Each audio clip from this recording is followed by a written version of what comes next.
ঠিকাদারদের কথা শুনে সকলের প্রিয় আমাদের সেই নতুন যুবদল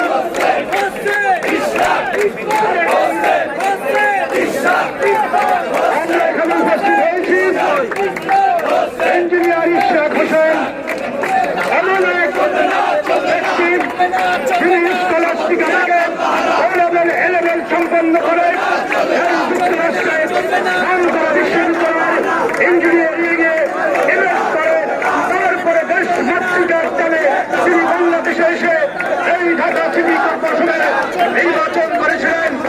আমরা দেখেছি তখন মমতা ভাই ফুটে ভাই সেই যোগ শাসুদের সেই মমতা ফুটে ভাই আমাদের সেই বরিশাল থেকে আস্তাদ আব্দুল্লাহ গ্রামের বাহিনী কর্তৃক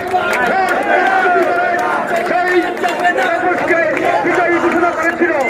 আমরা ফজলুল হোসেন শিবুবার বক্তব্য শুনবো।